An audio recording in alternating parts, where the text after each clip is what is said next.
What is God like? Genesis chapter 30. When Rachel saw that she bore Jacob no children, she envied her sister.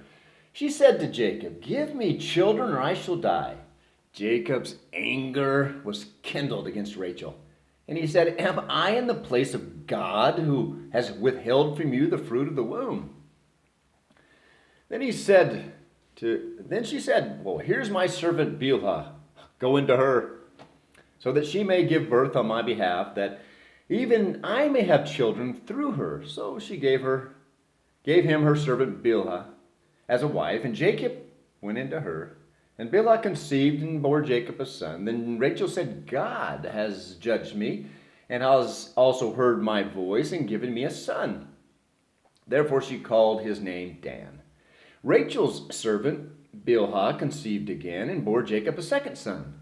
Then Rachel said, "With mighty wrestlings I have wrestled with my sister and have prevailed." So she called his name Naphtali. When Leah saw that she had ceased bearing, she took her servant Zilpah and gave her to Jacob as a wife. Then Leah's servant Zilpah bore Jacob a son, and Leah said, "Good fortune has come." So she called his name Gad. Leah's servant Zilpah bore Jacob a second son, and Leah said, "Happy am I, for women have called me happy." So she called his name Asher. In the days of wheat harvest, Reuben went and found mandrakes in the field and brought them to his mother Leah. Then Rachel said to Leah, "Please give me some of your son's mandrakes." But she said to her, "Is it a small matter that you have taken away my husband? Would you take away my son's mandrakes also?" Rachel said, "Well, then he may lie with you tonight in exchange for some of your son's mandrakes." When Jacob came in from the field in the evening, Leah went out to meet him and said, "You must come in to me, for I have hired you with my son's mandrakes."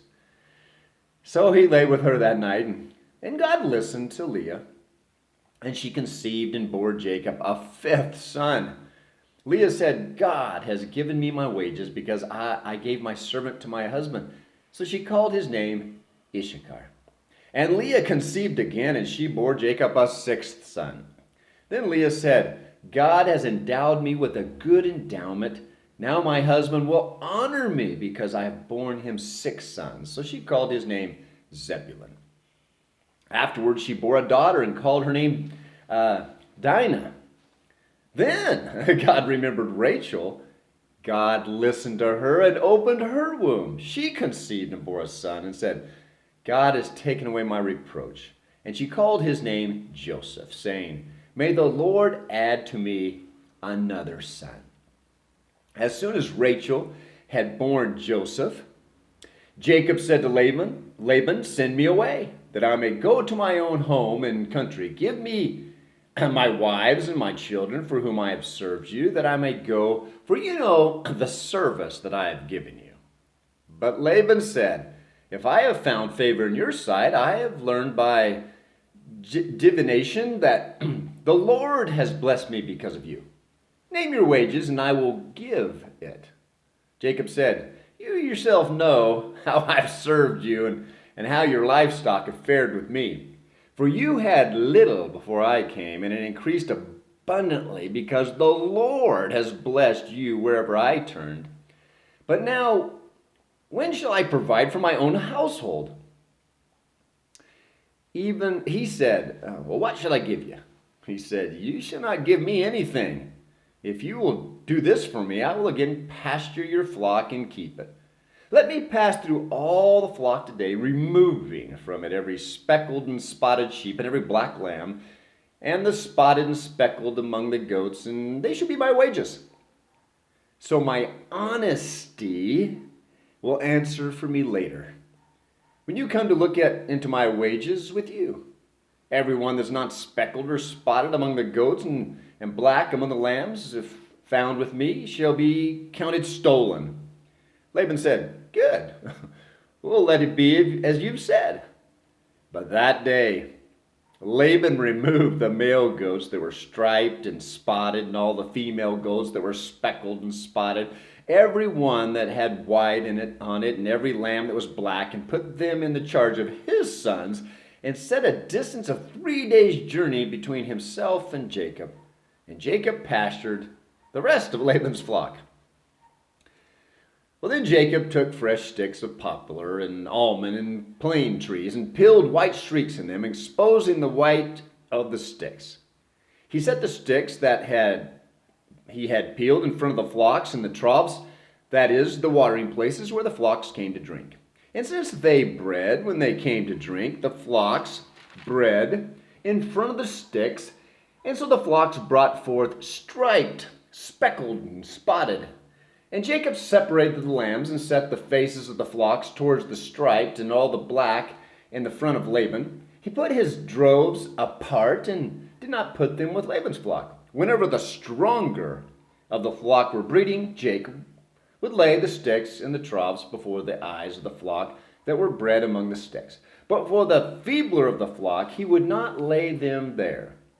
So the feebler would be Laban's and the stronger Jacob's.